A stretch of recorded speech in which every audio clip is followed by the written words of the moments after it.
Covid 19 pandemic की वजह से पिछले कुछ समय में बहुत से लोगों ने बहुत कष्ट झेले हैं। कुछ बीमार रहे तो कुछ ने अपनों को खोया है और ऐसे में बहुत से लोगों को फाइनेंशियल हेल्प की भी जरूरत पड़ी, यानी कि अपने एम्प्लॉयर से या किसी रिलेटिव या नजदीकियों से लोगों ने फाइनेंशियल मदद ली है। अब ऐसे में क्योंकि जब आपके अकाउंट में पैसा आता है तो आपको सोचना होता है कि इसके ऊपर टैक्स लगेगा या नहीं लगेगा, और क्योंकि जब भी अकाउंट में कुछ पैसा आएगा तो डेफिनेटली वो टैक्सेबल होता है। लेकिन इस समस्या को समझते हुए कल यानी कि 25 जून 2021 को सरकार ने नोटिफिकेशन जारी करके लोगों को टैक्स में कुछ राहत देने की कोशिश की है। तो आज के इस वीडियो में मैं इसी पर चर्चा करूंगा। मैं हूं Pankaj Matpal, certified financial planner.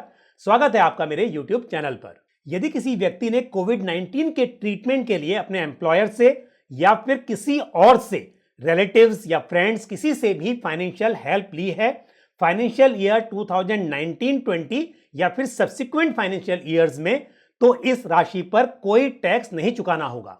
दुर्भाग्यवश इस बीच में बहुत से टैक्स पेयर ने जिंदगी से भी हाथ धोया और ऐसे में यदि उनके फैमिली मेंबर्स को जिस टैक्स पेयर की मृत्यु हुई है उसके एम्प्लॉयर ने कुछ फाइनेंशियल हेल्प की है या फिर किसी और व्यक्ति से फैमिली मेंबर्स को फाइनेंशियल हेल्प मिली है, तो ऐसे में भी टैक्स में कुछ छूट दी गई है।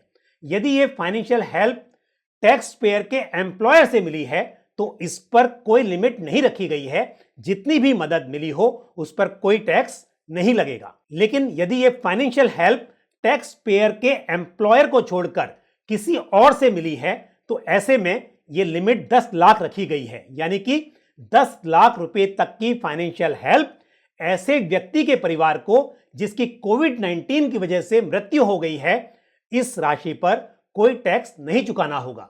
क्योंकि यह टैक्स एग्जेम्पशन जो है ये रेट्रोस्पेक्टिव है, यानी कि फाइनेंशियल ईयर 1920 से स्टार्ट होगा, और क्योंकि फाइनेंशियल ईयर 1920 के ITR ऑलरेडी फाइल हो चुके हैं, तो ऐसे में क्या टैक्स पेयर को उनके ITR रिवाइज करने के लिए और अधिक टाइम मिलेगा, ये आने वाले समय में देखना होगा। इसके अलावा सरकार ने बहुत सारे कॉम्प्लायंसेस के लिए भी एक्सटेंशन प्रोवाइड किया है।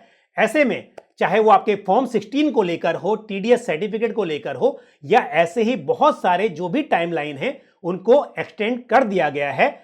जैसे कि पैन को आधार से लिंक करने की लास्ट डेट 30 जून थी, जिसको अब बढ़ाकर 30 सितंबर कर दिया गया है। दूसरा, जैसे कि आपको पता है कि यदि किसी टैक्स पेयर ने अपना कोई कैपिटल एसेट सेल किया है और उस पर लगने वाले कैपिटल गेन को बचाने के लिए यदि टैक्स पेयर किसी दूसरी रेजिडेंशियल प्रॉपर्टी में उस कैपिटल गेन के अमाउंट को इन्वेस्ट करना चाहते हैं या फिर किसी और तरीके से उस टैक्स को बचाने के लिए कोई प्रोविजन करना चाह रहे हैं, और यदि वो डेट 1 अप्रैल 2021 से लेकर 29 सितंबर 2021 के बीच में आ रही है, तो अब इस काम को 30 सितंबर 2021 तक पूरा किया जा सकता है।